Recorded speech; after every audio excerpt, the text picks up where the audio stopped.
I'm going to deliver a lecture on procedure for the elucidation of molecular structure by spectroscopic methods. Procedure for elucidation of molecular structure by spectroscopic methods.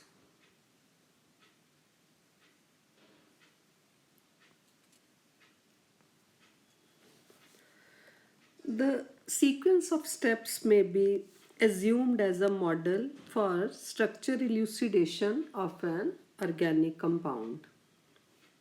Determine the molecular formula from the accurate molecular weight, which can be calculated from elemental analysis of the compound. That means first step is molecular weight determination from either from mass spectroscopy or from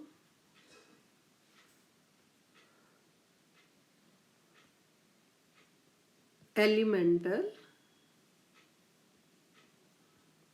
analysis.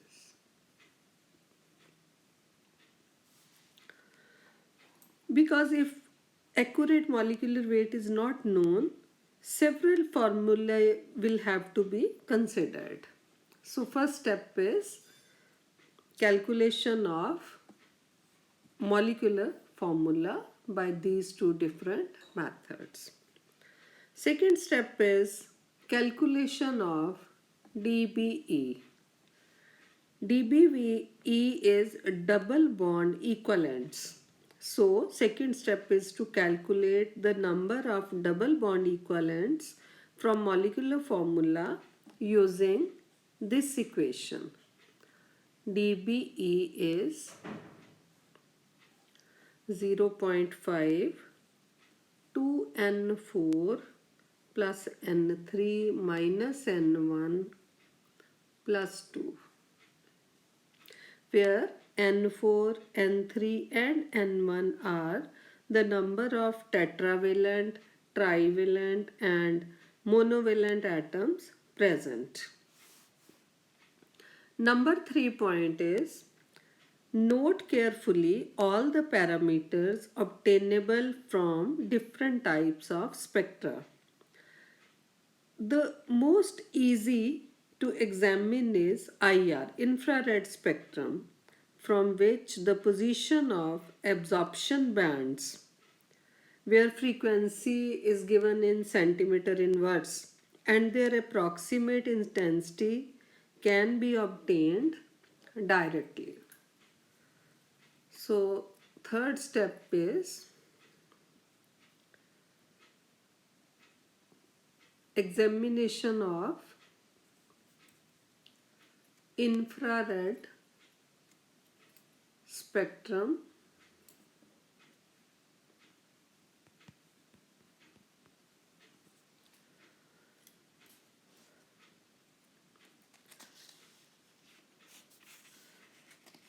In case of UV spectrum, some difficulty may arise in identifying weak and coalescing bands.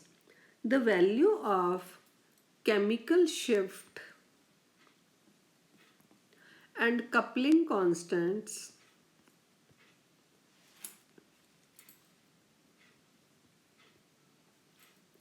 can easily be obtained from NMR spectrum. Recognizing important peaks from the large number obtained in the mass spectrum, this requires practice. Generally, the peak with highest M by Z value is abundant, and other metastable and characteristic series of peaks are also important.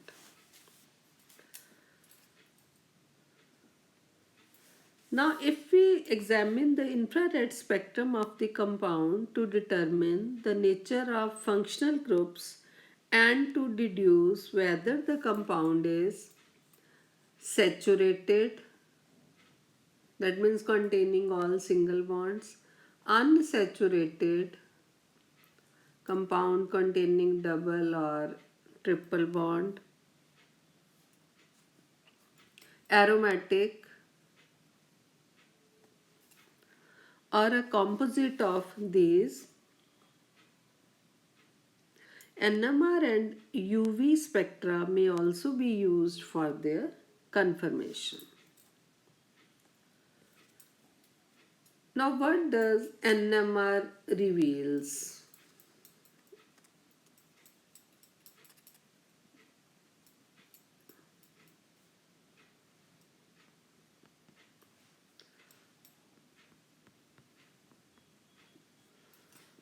Chemical shift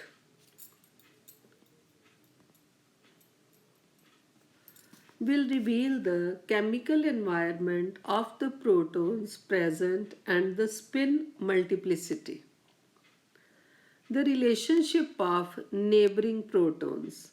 From the integration of various signals in NMR spectrum in conjunction with the molecular formula, number of each type of protons can be easily determined.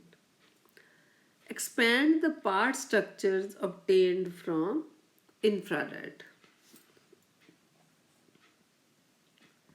Now, if we see the UV spectrum either qualitatively, that means lambda max, position, and application of Woodward-Feser rules,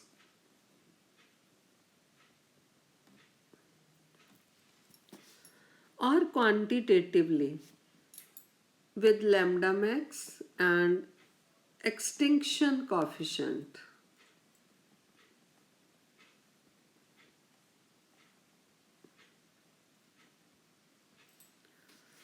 To confirm the validity of deductions made, in some problems, UV play important decisive role in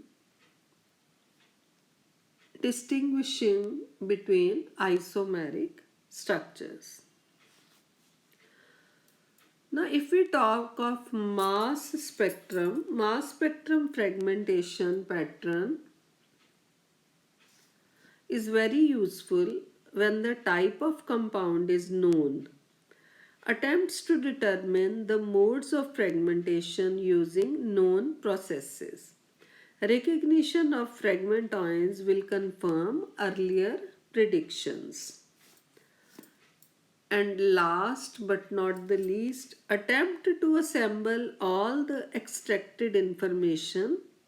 This leads us to a rational structure. So these were few steps which, if we follow systematically, we can reach to rational structure. If we revise it, first step is molecular formula determination, then calculation of double bond equivalents, then examining infrared spectrum, position of absorption bands, nature of functional groups, determination of saturated, unsaturated, aromatic, or a composite of these structures. Then using NMR, we can calculate chemical shift and we can know the chemical environment of protons present and spin multiplicity, the relationship of neighboring atoms, integration of various signals. This tells the number of each type of protons. And UV spectrum, this tells us about the lambda max qualitatively as well as quantitatively. Determination of isomeric structures can be made using this information. Then mass spectrum fragmentation study is useful. and combining all these studies we can reach to a rational structure. Now we are going to discuss a problem using these steps.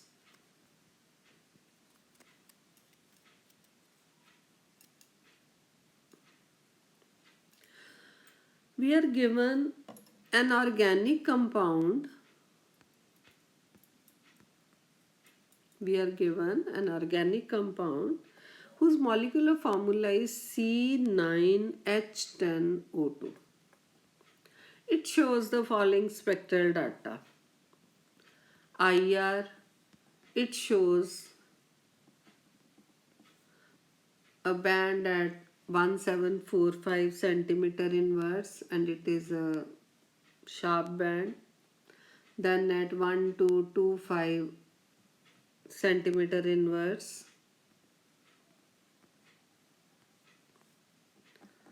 Then at 749, 697.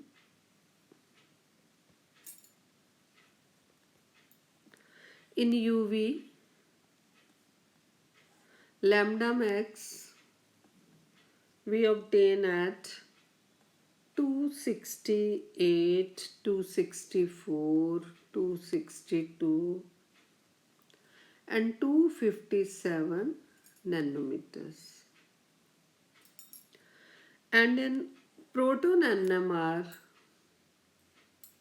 if I write here proton NMR, at delta 1.96 we get a signal due to 3 protons. Then a singlet at 5.00 is seen due to 2 protons. And then a singlet is seen at 7.22 due to 5 protons. This is the IR, NMR and UV data given to us, and molecular formula is also given to us. And we are to deduce the structure of the compound. Now, how we are to proceed?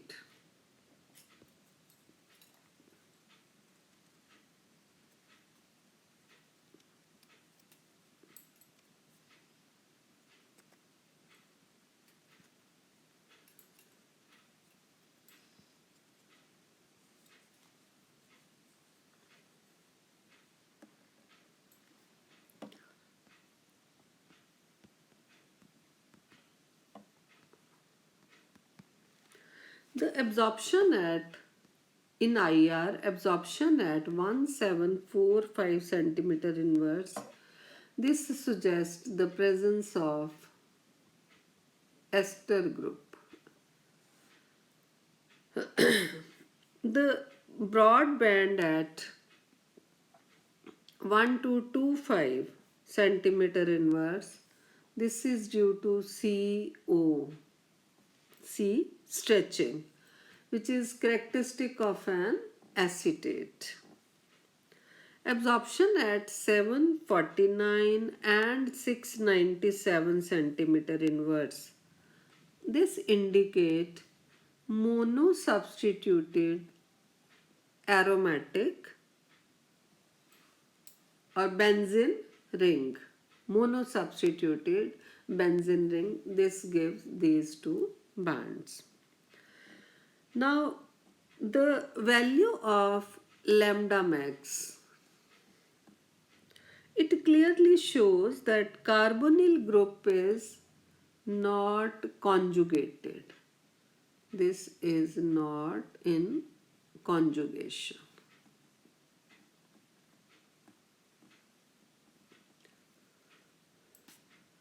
So the compound, it may have partial structure like this.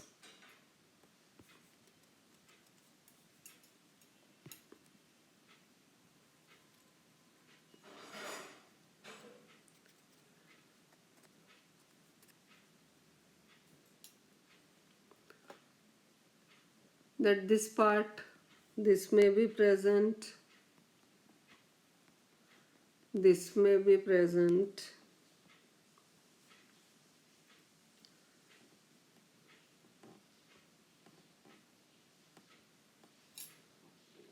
Molecular formula of compound is C9. The given molecular formula is C9H10O2.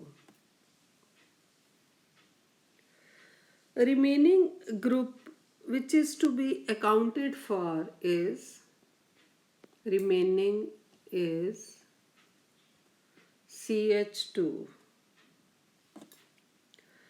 Two proton singlet. If we see the NMR, two proton singlet at delta 5.0 suggests that the remaining CH2 group must be present in between the carbonyl group of the ester and the phenyl ring.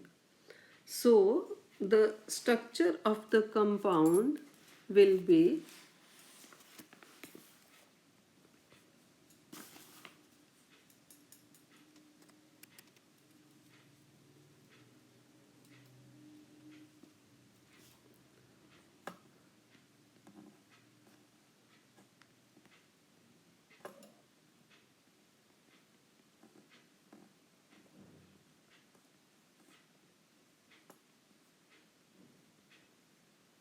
structure of the compound will be this. The chemical shifts observed proton NMR of the compound is consistent with this structure. That means three protons at delta 1.96 are due to this methyl protons. Then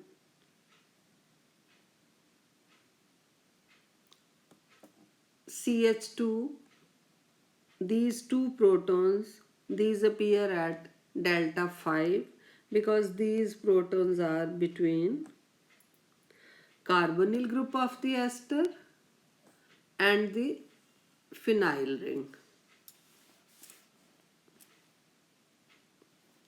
So the given compound has this structure. So this is how, using stepwise examination, we can reach to rational structure. Thank you.